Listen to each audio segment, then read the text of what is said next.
Good morning and welcome to Hawley Baptist Church Online. It's great to have you with us. My name's Neil. I'm Stu. Well done. Got it right this time.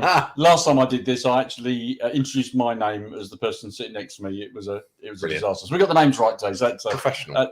Yeah, so that's a good start. Great to have you with us, whether you're watching live today, Sunday morning, or on YouTube or podcast or however you get this. So that's great to have you with us. Coming up, we have the 6th in our series of the 7 deadly sins. And here comes a test for you, Stuart. Can you remember any of the 5 that we've had so far? Hopefully. So what have you got? Pride. Yeah. Greed. Yeah. Sloth. Yeah. I haven't had sloth yet. Have we not? That's the 7th. Oh. Envy. Yeah. What's the other one? Lust, I think. There you go. There we go. We got there. So hope you've enjoyed those and been with us. If you haven't, go to our YouTube channel and you can see what you've missed. Let's see a video.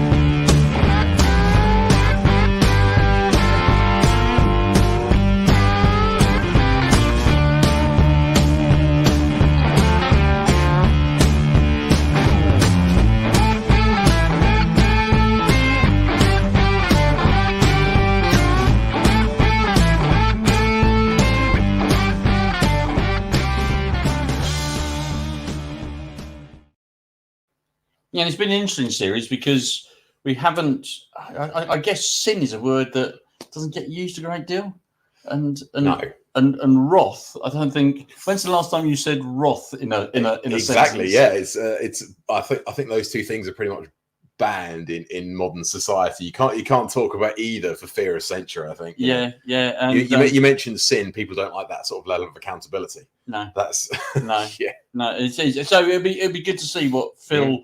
Phil Hughes today. Everyone likes Phil, and he'll be great. And let's just see, absolutely. Are those 2 words relevant for us in 2024? And as a Christian church, we believe yes, they are. There is such a thing as sin, and wrath. People's wrath is sort of still out there, and it's not. It's not where God wants us to be. So let's see what Phil has got to say in a little while. Morning, all. It hasn't been a straightforward morning. Have anybody else not had a straightforward morning? We broke down halfway here. So I had to get Neil to come out and pick me up. And oh my word. Yeah. So it's not been one of those straightforward mornings, but I'm glad to be here. It's appropriate really, because we're talking about anger, and I'm rather angry at a bloke who serviced my car on Friday and obviously messed something up. Hence why my car is on the side of the road with the hazards going at the moment. But there you go. Okay. Now, why are we doing this series? And Helen was right. Sometimes you do a series on sin. We love that word, don't we? Sin. And we just feel a bit defeated and a bit... Here's why we're doing this and why it's so important. Imagine a little scenario for yourself. Imagine you have a son and he has a pet. It's an unusual pet. It's an 8-foot python. Okay? So you've got a son and an 8-foot python, and he's promised that he will look after this pet. In other words, he will keep it away from you. That's the main point. But one day you come home from work and there's a note on the kitchen table. The note says, "Dear Mum and Dad, I was playing with Fang earlier on and he escaped. I think he went down underneath the floorboards somewhere. Don't worry, he'll come out at some point." Now, you'd be looking for that snake, wouldn't you? I would. How many of you would think, oh, that's fine, go to bed, get under the duvet and turn the light out? How many? Nobody would. Nobody would. You would be crazy to turn the light out with an 8-foot python creeping around somewhere. I don't know about you, but if I see a daddy long legs, there's no way I'm going to bed until it's out the window, quite frankly. I have to get the wife to sort it out. If there is something in your house that could possibly do you harm, you get very focused and you do what? You get rid of it, don't you? That's what we would all do naturally. The odd thing is, when it comes to our hearts, we're far less concerned and far less proactive. There are all sorts of things that can take residence in your heart. Things that have the potential to disturb or even destroy our marriages and our families and our relationships with our kids and with our friends, that can affect our decisions. There are things that can lodge in your heart that can do that. And the odd thing is, when it comes to our heart, we're less proactive about getting rid of that. Jesus said it's out of the heart that all of these things come: greed, envy, slander. All of these things come from our heart. Solomon said, above all else, you've got to guard your heart. And we do need to guard our heart. And something very dangerous can take residence in your heart, and that is anger. And this morning we're talking about anger. Could we have the first slide? Is that the first slide? Oh, is that the first slide? No. Yeah, that's all right. That's the one. Brilliant. Thank you ever so much. Brilliant. So we're talking this morning about anger. The word is wrath in the 7 deadly sins, isn't it? But it's really the word anger more than anything. Most of us know what it is to experience anger in a moment, don't we? I've had that this morning. Most of us know what it is to experience anger in a moment, but some of us know what it means to carry anger, not just for a moment, but through life. And that's the sort of anger I want to talk about this morning. From relationship to relationship, from season to season, we carry anger. And if you don't, you probably know someone who does do that, who carries anger. They're just angry all the time. Have you ever met people like that at work or as you move around? People who just seem permanently angry. The smallest thing will set them off, and it feels like they brought this anger with them. It was already with them before they got angry at you. I heard of someone being very honest once and said, you know, when I'm at work, I'm fine. I can cope with the interruptions and the irritations and the niggle. But when I get home, the slightest thing sets me off. There's this anger, and I'm expressing it with the people I love the most. That's what normally happens, because the people you love the most will take it more. You're safer expressing it with them than you are with the people at work. So it's often our loved ones who get it because they're a safe target. The good news is that you don't have to carry anger. You don't have to carry anger. You can get rid of it. But it's not easy to fix. And because of that, some of us have chosen to carry it from place to place, from relationship to relationship, and from season to season. Will you turn with me to Ephesians chapter 4, and we're going to look at this anger and what God says we should do with it if we are carrying anger together. So Ephesians chapter 4. And this passage really gives me a lot of hope, because anger isn't an issue of circumstances, because you can't control circumstances. So you'd be powerless, wouldn't you? Anger is an issue of the heart, and you can manage your heart. You can. So you do have some power over this. So here's the first verse. Listen to this. Ephesians 4, chapter 4, 26 and 27. This is in the NASB. It says this: be angry. I like that. That's all right. That's encouraging. That's interesting, isn't it? Be angry, but do not sin. Do not let the sun go down on your anger, and do not give the devil an opportunity. Aren't those two first words great? Be angry. It's okay to be angry. Jesus got angry. If it's good enough for Jesus, it's good enough for me. It's realistic. There are moments when anger is appropriate and right. But the command isn't don't be angry. The command is don't be angry and sin. Don't be angry and damage somebody else. And that gives us, and then he gives us this word picture, which you probably heard. I suspect most of you heard this in your marriage prep class, all right? If you're married, and you went through one of those prep classes, you would have been told this, I have no doubt. It says this: don't let the sun go down on your anger. Were you told that in your marriage prep class? Here's what it means: don't allow today's anger to carry over to tomorrow, and don't let yesterday's anger be carried into today. In other words, get rid of anger as soon as possible. That's the Bible's advice. That's God's advice to you and me. Now listen to the reason. For anger gives the devil an opportunity. It gives him a foothold. The word devil literally here means accuser, and that's Paul's term for the devil. He is the accuser, and that's important. Paul says, when you not get angry, but when you carry anger, you open a door to the devil in your life. It's like opening your heart and saying, come on in. Make yourself at home. When you carry anger, you do that.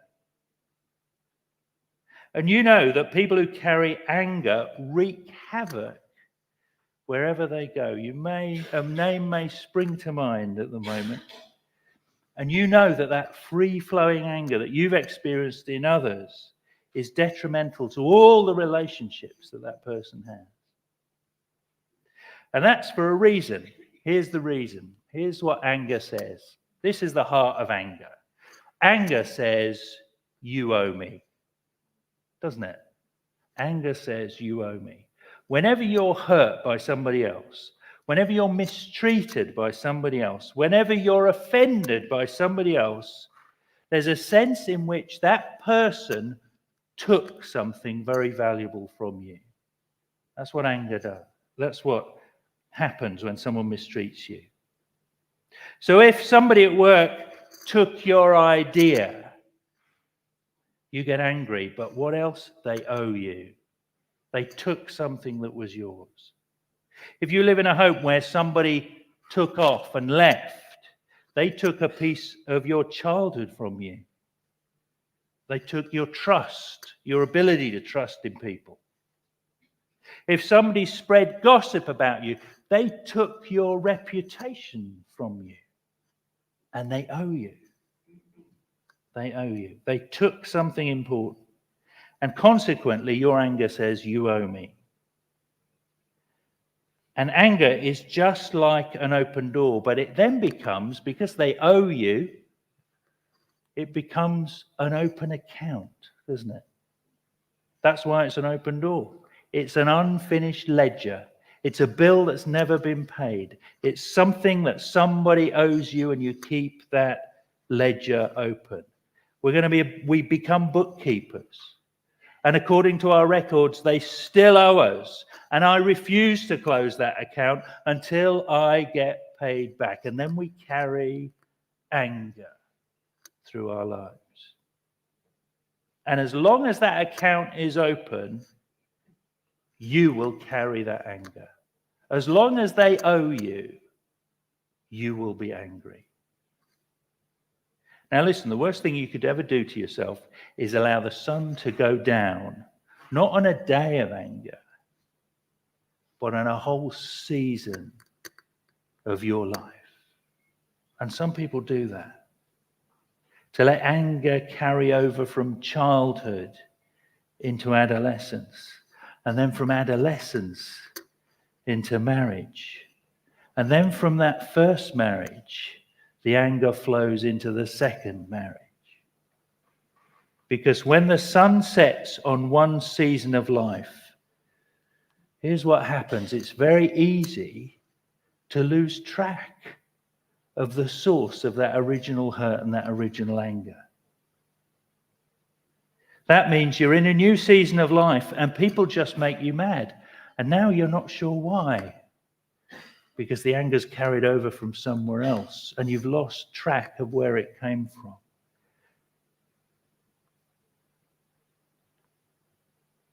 People around you may be walking on eggshells and you're not quite sure why they have to do that, but they are.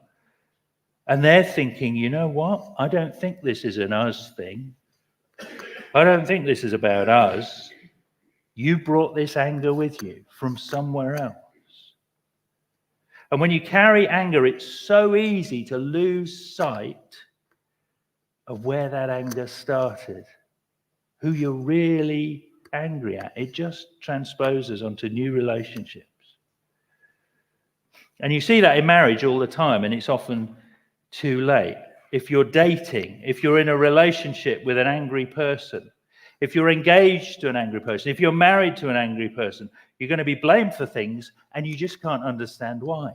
You say to yourself constantly, all I said was, and the response was disproportionate, wasn't it?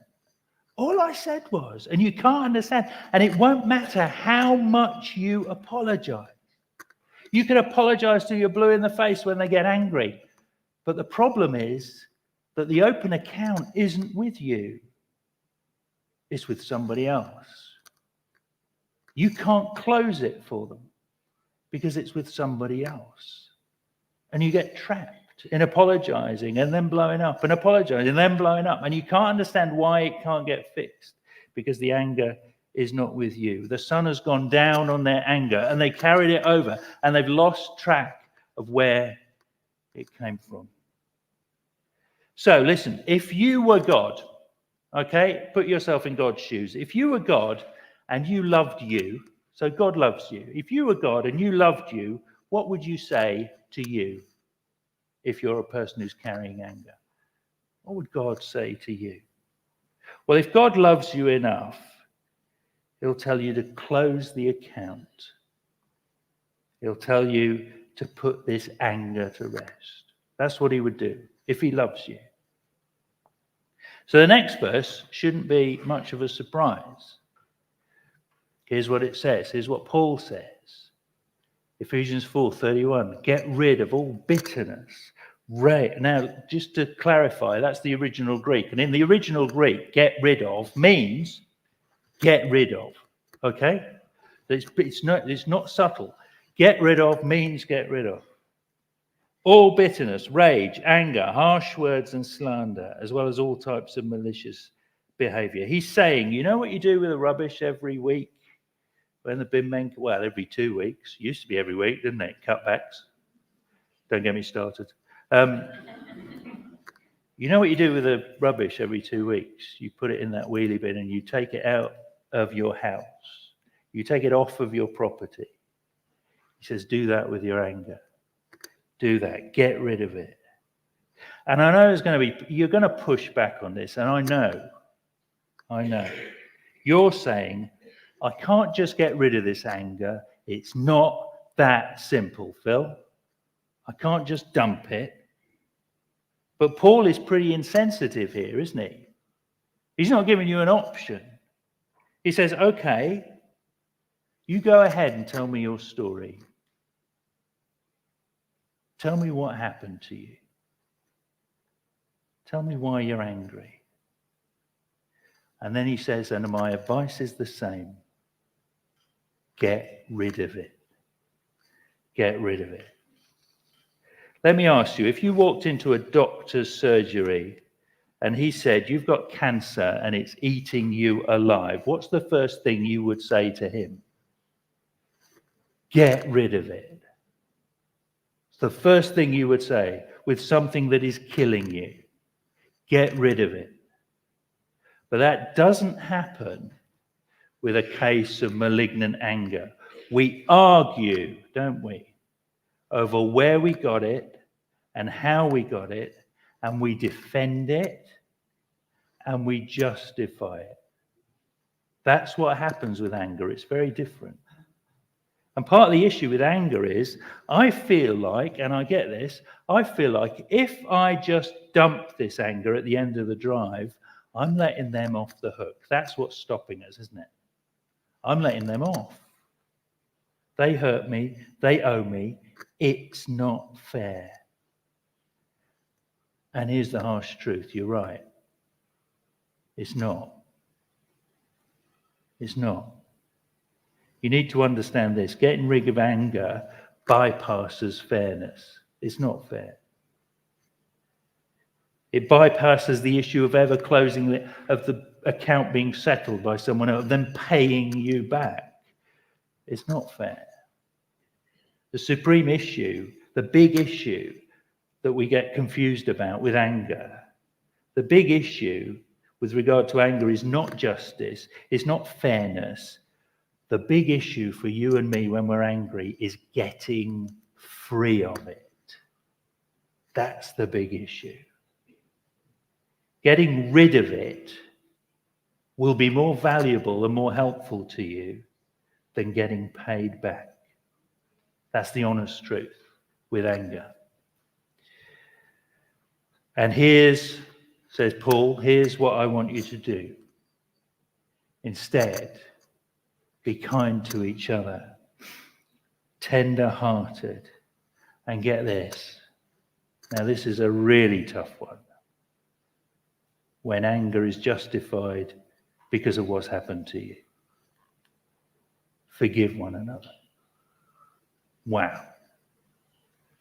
That is one of the hardest things you'll ever have to do. Forgive. It's hard because you want to tell me your story. And you want to justify why it's not that simple. And you have a terrible story, maybe even from childhood. And we'd all agree, if we heard it today, that is awful. That is horrendous. But the question remains, the simple question is this: how long do you want to carry it? Do you want to get rid of it? Or do you want to carry it for the rest of your days? That's the only question that matters. And you can tell me your story, and my heart would break, and Paul's heart would break. All of our hearts would break. I've sat in the hospital and heard people tell me all sorts of stories about what's happened to them. And I've wept with them. Some awful stuff happens to people in this life. But the question is, do you want to get rid of it? The anger that goes along with it. And the only way to get rid of it is to forgive. And I know what you're thinking, but they don't deserve to be forgiven. Exactly. This isn't about fair. This is about getting rid of, which is more important. Because it's hurting you, because it's damaging you, and because it's damaging the people you love, who are the easy target and the safe target for you to vent your anger. It's damaging all of those. What's more important? Fair or getting rid of it? And forgiveness is such a misunderstood concept, isn't it? It all goes back to this debtor, you know, the you owe me bit about anger. It all goes back to that. To forgive is to do what? Is to cancel a debt. That's all it is. It's not to say it wasn't right. It's not to justify it. It's not to minimize it. You're not doing any of that when you forgive somebody. You're just canceling the IOU bit. That's what you're doing. You're not saying it was right. Yes, you should have protected me. Yes, you should have nurtured me. Yes, you should have been there for my graduation. Yes, you should have kept your vows. Yes, you should have kept your word. Yes, you should have, but you didn't. And for years, I've lived with it. For years, it's been eating me away. But today I make a decision. You don't owe me anymore. You are forgiven. Forgiveness closes the door to the devil. Forgiveness closes the account. Forgiveness is the only way you and I break the power of anger in our lives. And I've heard some horror stories from people's lives. It's a sort of occupational hazard I have. I hear these stories all the time, and I've gotten angry with them. I've gotten angry over what I've heard. They've wanted to go out and kill someone, and to be honest, I've wanted to load the gun for them. I really have. But here's what I know. Keeping an open account only hurts me. It's not impacting them.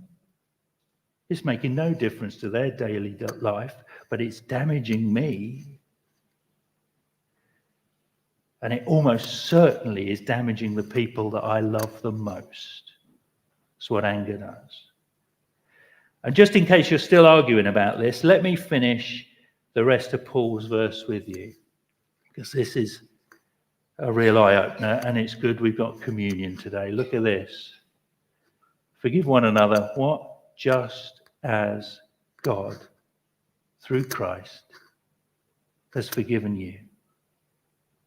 You still want to talk about unfair? I'm not doing this because it's unfair.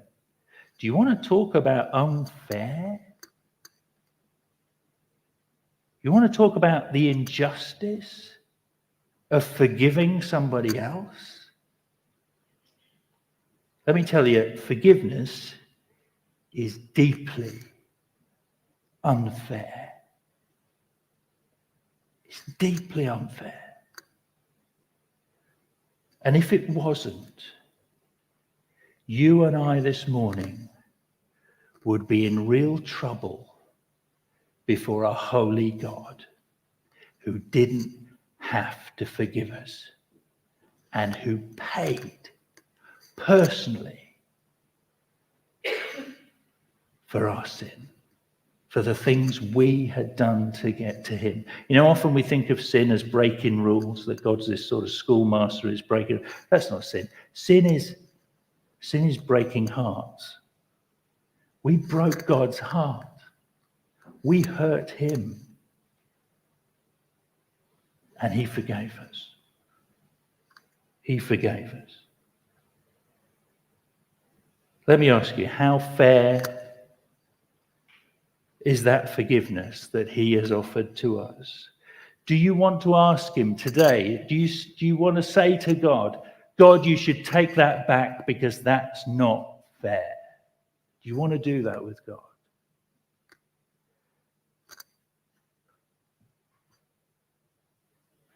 Listen, God chose to close the account with you and me, to bear the unfairness of forgiveness. And that gives me hope that we can do the same. We can do the same. And just to help you along, did you realize, here's something really important to realize. You can never really get paid back anyway, can you? Somebody hurt you, did something to you, mistreated you, took something from you. How are they going to pay you back? Seriously, how are they going to do that? You can be mad at Dad for not being there when you were a kid. But if he came to you today and said, son, how can I make it up to you? You know what you'd say? You can't. You just can't. You can't go back in time. You can't give me back my childhood or my first marriage or my reputation. You can't pay it back, even if you wanted to. You can't go back and change what has happened. And I appreciate the apology, but in terms of balancing the account, it's in a currency that cannot be paid. It's the reality, isn't it? It can't be paid back. And so God smiles at you and me when we're angry, and he says this, hey, I've got an idea. It's the same idea when I was thinking about you and your debt to me. Why don't we just close the account on this one together? Why don't we do that? Why don't we let it go? Why don't we forgive? Because forgiveness breaks the power of anger. I'm going to give you a few practical tips if you've been carrying anger. Here's what you need to do. 3 things that you need to do if you're carrying anger. The first one is this. You have to identify who you're angry with. And that's tricky because you're going to identify the anger with the people around you immediately today. but it might not be anything to do with them. Would you be willing to go back a few seasons? Would you be willing to go back and ask the same question? And it might be somebody you love and respect very deeply who hurt you. Oh, they weren't that bad. Oh, it wasn't their fault. Oh, they didn't mean to. But boy, you're angry about it when you're honest. But you've got to be honest about this because you're angry at everybody else and they can't close the book. They can't do it because they're not the ones who caused it. Will you identify who you're really angry with? And the second thing you need to do is identify what was taken from you. This is the bit that everybody skips. And you can't adequately forgive until you know what has been taken from you that you really valued. What specifically do they owe you? That's the question. Work it out. What do they owe you? And the reality is, if you don't work out that second point, you'll never deal with it. You can't cancel the debt if you don't know what it is. And it might be a bit of an open list. You might start with a blank piece of paper and you'll write something on it. I feel they owed me this. And then you might need to leave that list for a week or two and you'll find you come back to it. And it was this as well. And you need to fill it in. And you need a complete list because the danger is if your list isn't complete, guess what's going to happen?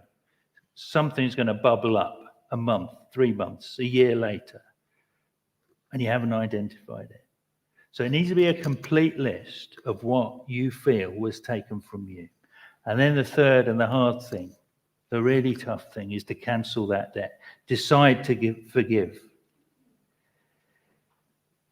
And this is where sometimes a bit of ritual can help. People find a little bit of ritual on this forgiving business quite helpful. Some people take that list that they've been sitting on for quite a while and they've added and it's complete and it's all on there. There's nothing else to add. And they might take it out and they might burn it. I heard of a lady who got her list. She took it to the bottom of the garden. She dug a hole. She buried it. And then she put a cross on it. And every time she'd start to think about that person and that anger again, you know what she'd do? She'd look out the patio windows and she said, no, that's buried. That's dead. They don't owe me anymore. And then what you need to do is keep short accounts. From then on, do not let the sun go down on your anger. Drop it and drop it fast. Who was it? What do they owe me? And cancel the debt before the sun goes down. Develop a habit of keeping short accounts with everybody in your life so you can keep your heart clean of things that damage you. So let me ask you the question. Is everything okay in your heart? Has anything taken up residence that is dangerous to you? Are you angry at anybody? Do you have a bit of a short fuse at home? Do you have a short fuse with somebody?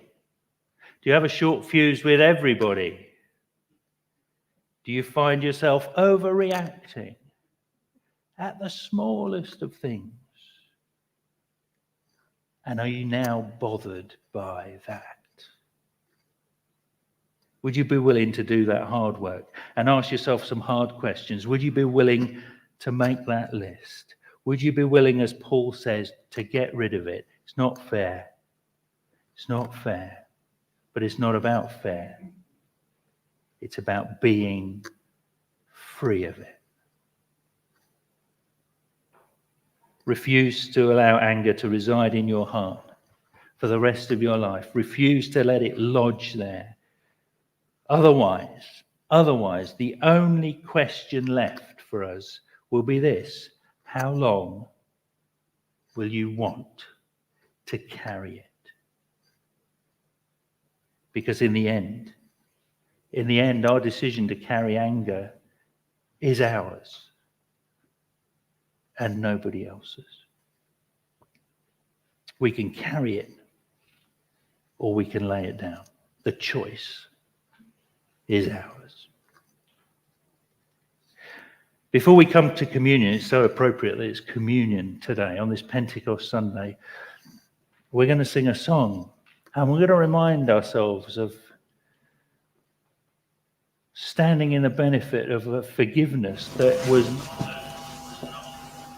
Welcome back. I think that was Phil sort of just winding up. They're going to sing a song which doesn't necessarily work online. Powerful sermon. Very, it's very thought-provoking. Yeah, absolutely. Yeah, and I don't know what.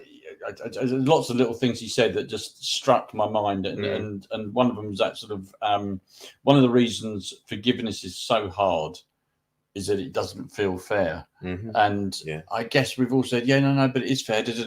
And his honesty about no, it's not fair. That's it. It's not about keeping things even. It's just forgiving. Which I found a real challenge, and in a way helpful a little bit. Is that the fact that God forgave me wasn't fair for the things I've done wrong.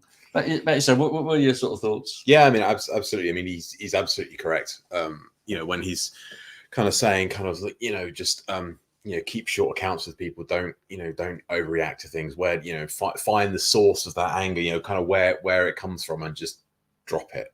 You need to deal with it. Cut it out. Whatever rid of it it is. Get rid of it.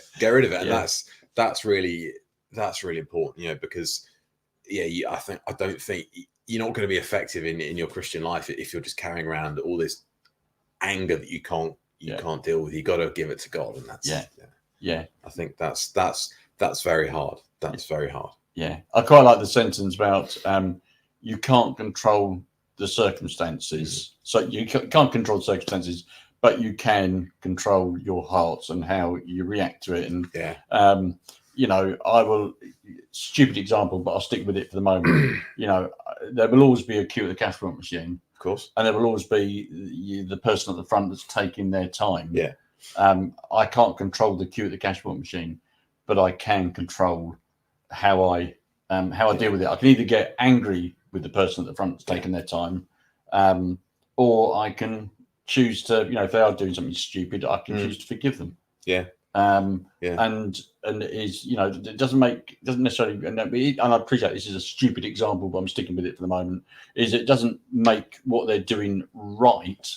But it won't affect me and how I get angry I think it's kind of it's just having that it's grace, isn't it? Yeah, it's grace. Just kind of let that kind of stuff just fly over your head, just like just it's not going to bother you. Just absolutely, you can just let it go, because it's just people being people, right? And it does come at a cost. And earlier on we asked people that are online at the moment to let us know in the chat box what made them angry, and thank you for those that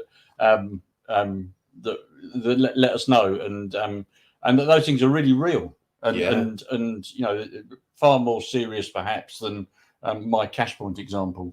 But the same thing goes. It's not right, but we need to try and find it in our hearts to forgive, because that's what God has done for us. Even if people are being completely stupid or difficult or in the way, and that's not easy. And as you say, when you carry it, and Phil makes a point, when you carry these things on and on and on, we just turn into Mr. Angry or absolutely. It is just being able to there always that phrase in there, let go and let God. Yes, I like it. Because it just kind of you need to be able to give this stuff to God. You can't carry it around with you, because it's going to be like this dead weight in your life. And like Phil said, kind of you're just going to carry it from one situation or a relationship or whatever it is into the next one, and it's just going to keep causing, it's like compound damage, isn't it? It's never going to go away unless you deal with it and get rid of it, cut it out. It's absolutely. Let's get rid of it. really powerful sermon. I thought it was a really powerful sermon, and it will definitely speak to some people. Really straight to them. If you know somebody who you think would benefit from hearing what Phil had to say this morning, then please do share it, and that'd be a good thing to do. Also, if you've got questions, and then please feel free to email gotquestions@hollybaptist.org.uk, and there will be people that, and as Phil mentioned, Phil works as a chaplain at a hospital, and therefore gets to speak to loads of different people. There will be some people saying, "But I can't forgive this. This is too much." And it is that point of just going back and remembering what God has forgiven. Exactly. And there is our example. Not easy. Not trying to say, just do it. No. But if you've got questions or you'd like to talk to someone, then email us at gotquestions, and someone will come back to you. Yeah, good. absolutely. Do share it.